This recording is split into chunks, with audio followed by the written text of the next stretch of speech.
I'm a ranger for a circle of forest in the depths of the wilderness. I'm tasked with one simple job: do not allow anything to escape. The circle of forest is just that. It's a circle, about 750 meters in diameter, not particularly big. It's ringed by 2 meters of grassless rock, and then beyond that is the wilderness: moss and fern and cliff and weeds. The trees and plants that grow inside the circle are thick and strange. It's raining this evening. I sit in my little hut with a mug of warm tea as the rain batters and clatters against the roof. It leaks through in one corner and drips quickly down into a bucket I've placed there. My rifle rests against my leg. My hut has a direct view to the centerpiece of the forest, a dark, cave-like hole in the middle of a clearing, descending down and into the unknown. I tried to go through it once, but my head began to pound the deeper I went down, to the point of agony, actually, and I was forced to retreat. I don't go down there anymore. There's not much point to it. My colleague joins me tonight. He sips from a mug of his own. Ah, he says with a pleasant smile. Delicious. Nothing like a warm mug on a cold day.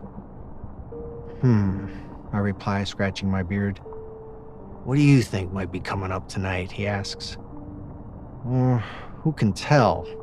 Nothing, hopefully. It's been a while since our last one, he murmurs. We're overdue for a visitor. Yeah, I suppose we are, I sigh. Visitor. It's a darkly comical way to refer to the things that clamber out of the hole, coined because of how crushingly lonely it gets at this particular station. I've been here for 3 months now. Another 3 to go. But, of course, I have Robbie here with me tonight. Someone to talk to. I've missed him. The rain splashes through the leaves and into the undergrowth, and I take a final sip before setting the mug down onto the wooden little table with a low thunk. I rise to my feet. Right. Let's head a little closer, shall we? He mutters, glancing out the doorway. Into the rain, he sighs. You know it, brother. Fine. Are we splitting up or sticking together this time? It's a no-brainer. We stick together, I tell him. I clap him on the shoulder and gesture for the man to head outside. You know how I get lonely. He chuckles. Right you are, man. And out he goes, rifle in hand. I hoist up my own and out I go, water splashing against my hood and my shoulders as we push through the undergrowth and a little closer toward the hole. The reason for this little pursuit outdoors is the rain itself. It is, unfortunately, obscuring our view, and whilst on a clear day I might be content to just sit in the hut and wait for one of the sensors to trigger, I also don't fully trust the sensor's effectiveness in such weather. So, out we go. The ferns brush up against my camo-clad legs as we approach the clearing, and we take our positions beside the best lookout trees. Robbie is a little off, though. Hey, I say to him above the rush of the rain, and he looks at me. Wake up, man, you can be seen from there. Back up a little. He chuckles and rubs his head. Of course, right you are. We settle down, and we wait. And we watch as water pools and puddles around the hole in the ground ahead. It's surrounded by tumbled rock and stone, though I couldn't say where from. There isn't another rock of such size in the whole circle of forest. Perhaps someone moved them there, like long, long ago. It's another 20 minutes before anything stirs from the hole. Robbie and I just spend the time shooting the shit. I just think you'd be so much happier if you quit this business, man, Robbie says to me. Being isolated for such long periods of time, it's not healthy. How long you got left? 3 months, I tell him. So, 6 months total, half a year. Such a place as this? Robbie shakes his head. You need to be around people, humans, or social creatures. Perhaps, I grunt. Robbie opens his mouth to say more, but I cut him off with a quick gesture, pointing towards the hole. We both creep a little lower into our positions and watch as a shadow begins to scramble its way from the depths of the hole. The thing is covered in slime and it chatters as it appears, armored, brown, and disgusting. 2 tiny beady eyes peer out as its antennae twitch and circle around. Its row upon rows of sharp legs clatter over the rock and slice down into the wet grass and the mud. I feel a swell of revulsion rise up in my stomach, but it's okay. These types are always the easiest. I raise my rifle, Robbie does likewise, and the abomination is riddled with quick holes, its shell and flesh bursting out into the undergrowth, and it screeches in fury. I suppress a gag. Ugh, disgusting, Robbie mutters. Where the hell do these things come from? I don't bother responding. It's a question we've asked each other countless times over the years. I have my theories. From amidst the ruin of this centipede-like creature, and out from the hole comes a deer. It raises its head and sniffs the air. I raise my rifle, and the deer bolts, bouncing and speeding its way over the undergrowth. Fuck, I shout, hesitating as I look between the deer and my colleague. I point at him. Watch the damn hole, I'll be back. Yeah, chance would be a fine thing, but the deer is priority for now. I take off between the trees after it. I raise the gun and fire, exploding a branch as I do. The deer still hops speedingly away. They aren't usually this fast, these things. I stumble after it, leaping over the ferns and bushes, and the deer makes the mistake of turning sideways to try and arc away from me. I take the opportunity to raise the rifle to my shoulder, firing again, but with a better chance of hitting. And this time, I strike. Black fluid bursts from the deer's side, and a strangled, decidedly non-deer-like noises escape its throat as it crashes down to the ground with a rustle of ferns. I wipe the rain and the sweat from my forehead, and I turn instantly back, chest rising and falling as I hastily return to the clearing. I approach from the opposite side this time, and I raise a hand to Robbie, but as expected, the man isn't looking. His interest is elsewhere, staring off into the woods. He rises to his feet. Robbie, I shout at him, and he swivels to look at me. Were you watching the hole?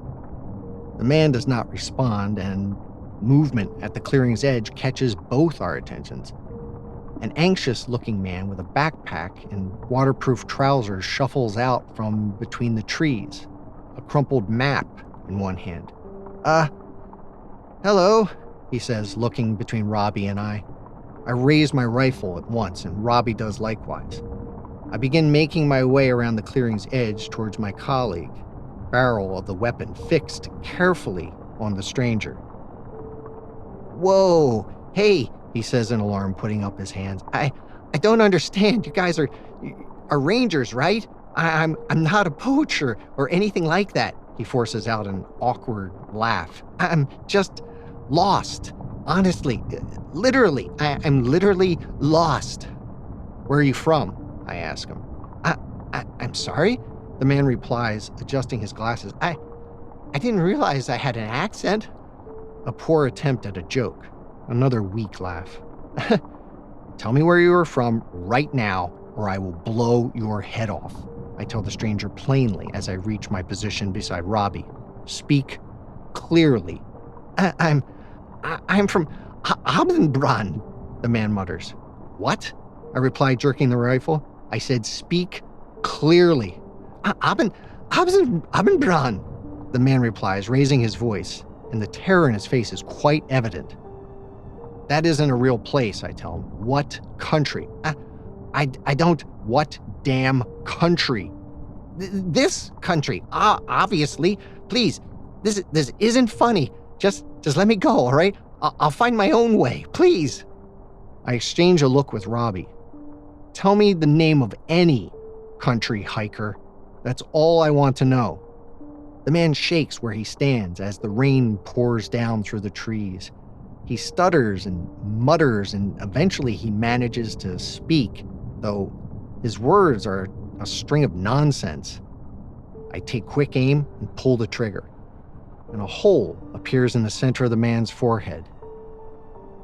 He drops like a brick as black fluid bursts and spurts from his face, his skin twitching and crawling as a massive insect-like leg bursts from his ribcage. I spit on the ground.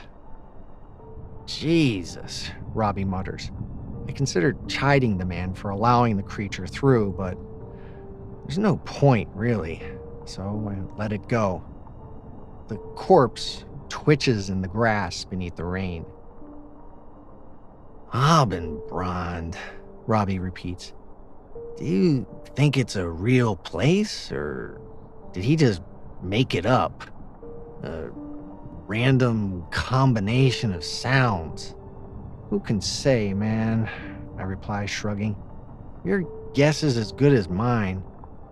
Robbie says nothing further. We sit side by side and watch the hole for another 30 minutes.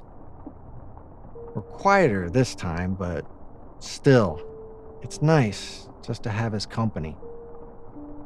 The rain falls. I gotta take a piss, man, Robbie says, breaking the silence, clambers to his feet.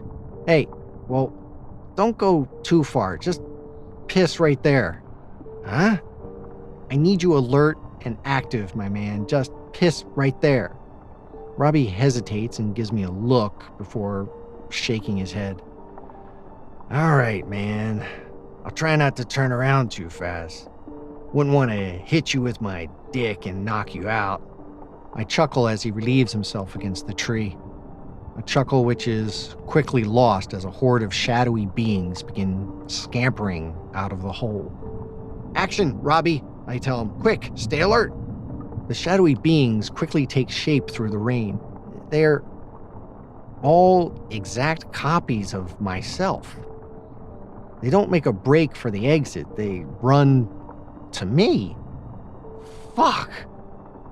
Soldier, one of the copies shouts into my face, grabbing me by the shoulders. Jesus, thank God you're still alive. Right, come with us, immediately. There's still time to get you to safety. I shove him away and raise my rifle. My copy stares at the barrel, then at me, and then swears and throws out his hands. Again? For fuck's sake, why does he keep doing this? He turns to another of my copies and gives him a light shove in the chest. Why won't he just come back? What are we doing wrong? I choose not to partake in this little piece of theater. I take aim and fire, bursting a hole into my copy's neck. Initially, the blood is red, which is rather worrying, but it quickly turns black as he falls gasping to the floor. The other copies of myself all retreat in panic. There are 5 more of them. Robbie, one of them shouts, gesturing to my colleague. Tell him to come back already. We can't keep doing this. Robbie stutters and mutters, and I fire. The copy's head bursts open. Down he goes. 2 of the surviving copies attempt a hasty escape back to the hole, which I find interesting, but not interesting enough to spare them. Down they go, one after the other. Bang. Bang. two left now. They look at each other and the closest holds out a hand to me. "Listen," he says carefully as I reload. I know this seems impossible and scary." He's right. I'm fucking terrified, though I'm doing my best not to show it. These things really are getting creative. But you have to trust us on this, or at least hear us out. Please, do you have any idea how long you've been gone?" The other copy shouts in anger. "He's not going to listen. It's just like last time." The closest copy stares right into my eyes. "I don't care what the others say," he tells me. "I will never leave you behind. I swore it once, and it's a promise I intend to..." Bang. I blow the imposter to kingdom come. His comrade panics and slips on the wet grass as he tries to run, and I gun him down. His lifeless body thuds to the ground, his skin twitching in various and unsettling places, as if it's being pressed or stretched from the inside. I put a couple of bonus bullets in him for good measure. Robbie looks over to me and studies my face. Are you good, man?" he asks for a moment. "Yeah," I reply, lying. "Yeah." I stare at the faces of my copies. Corpses, now. I try not to dwell on it. I glance over to Robbie. Perhaps I've let this little charade go on for too long. Robbie pales and stares right past me at the hole. I turn to follow his gaze. 3 figures clamber out, one waving a white flag. "Wait!" one calls above the roar of the rain. I squint through it for a better look. "Don't shoot!" It's me again. Another copy. Though this one is at least 2 decades older. A copy of Robbie is with him, similarly aged. A girl in her 30s walks with them, a fearful expression on her face and her hands raised. It's my daughter? A sick copy at the least, and aged up like the others. I throw up my hands exasperated. "What do you want?" "Listen to me, you fool," my elder copy shouts back. "This is the real me. The real you. And this is the real Robbie. The real Robbie." He puts a hand on the copy of Robbie's shoulder and his other on my daughter's. She stares at me wide-eyed. "You look so young," she says. She calls over, "Dad, it's me. Do you remember? Please tell me you remember. Remember the trip we took to the beach? You took us to the coast on my 10th birthday. We saw dolphins." She reached up to her neck and lifts out a necklace with a smooth little shiny pebble attached. "You let me keep this pebble. We had it turned into a necklace." "Things are about to change," my copy says to me, walking even closer. "Things beyond your understanding, and the truths of this hole barely scratch the surface. It's a passage. I think you've realized this. A passage to places beyond and between. Sometimes to other planes, yes, but the tunnels run deep. They loop back around." He slams his hands to his chest. "I'm babbling. I appreciate that this might not make any sense to you, but we are from the same loop. The same path, looped back around." I take a deep breath. I look at this madman in the eyes. With the scent of the rain-washed pine and the drift of rifle smoke in my nose, I take aim and I fire. Bang. My so-called future self drops to the ground. My daughter screams, and the elder copy of Robbie drops to his knees at the corpse. "No, no," he cries, and I take him out as well. The copy of my daughter is the hardest. Shaking where she stands, she turns to stare at me, defiant, daring me to shoot her in cold silence. "It doesn't have to be this way," she says, her voice wavering. I chew my tongue and I call her bluff. Bang. Down she goes. Just another leaking corpse. Robbie stares at the ruined bodies. The trees rustle in the rain as the blasts of the rifle ring in our ears. He looks to me. "How do you do it?" he mutters.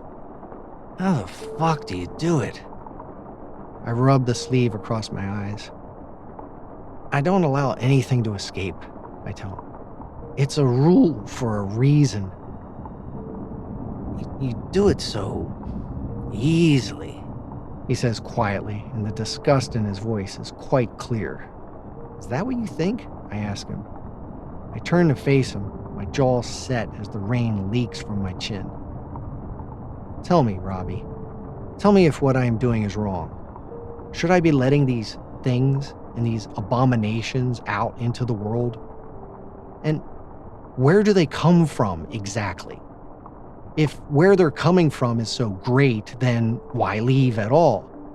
If there's something worse that's pushing them away, then that's all the more incentive to just keep shooting. I don't know which one of these horrors is the worst, so better safe than sorry." "What if they have something important to tell us?" he asks me. "Important? Fuck them. It's all tricks and lies. The second I let my guard down, I'm lost. And speaking of which, I raise the rifle and point it at his head. He backs away. "Wait, hold on." He laughs anxiously, then stops when he realizes that I'm not kidding around.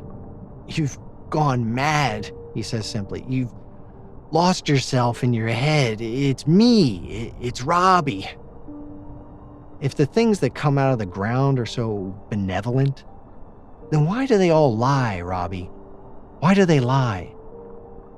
"I don't know what you're talking about." "Oh, I think you do, my friend."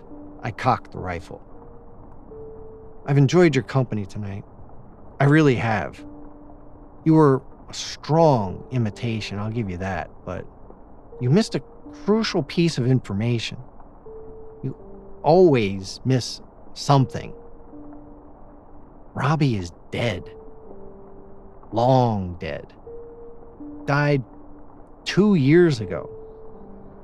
He died defending the people of this place from an abomination that rose out of that yonder hole. So, I'll be seeing you now." Robbie's face contorts into shock and surprise. "Please," he begins, and I put a bullet through his forehead with a loud bang. He crumples, and down he goes.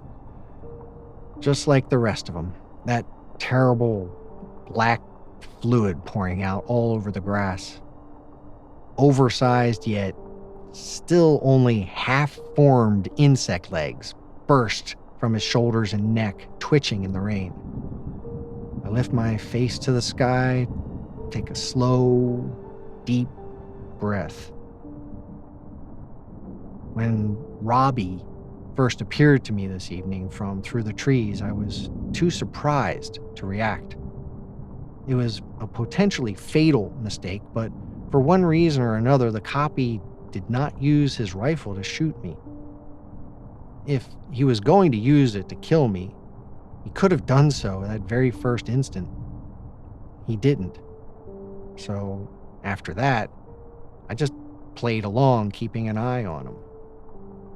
As I said, it gets real lonely up here, and I miss that man a great deal. The rain is letting up a little now. I watch as black sludge begins bubbling up from the hole's entrance, and I return to my hut, sitting down with a sigh in my chair as the water drips from the branches and into the bucket beside me. The corpses will have melted away by morning. There won't be any more visitors tonight. The black sludge means that the tunnel needs time to recharge. I reach for my mug and take a slow sip of cold, miserable tea. 3 months down, 3 more to go. Hello everyone, and thanks for listening. I hope you enjoyed the story. If you did, please leave a like and let others know where to find us. There is also a link to other works by the author in the description if you'd like to check them out. If you have any story suggestions, please leave them in the comments below or send us an email in the description. If you don't know what to comment, write, "Sam said stop snooping sometimes, so Susie stays still," and I hope to see you in the next one.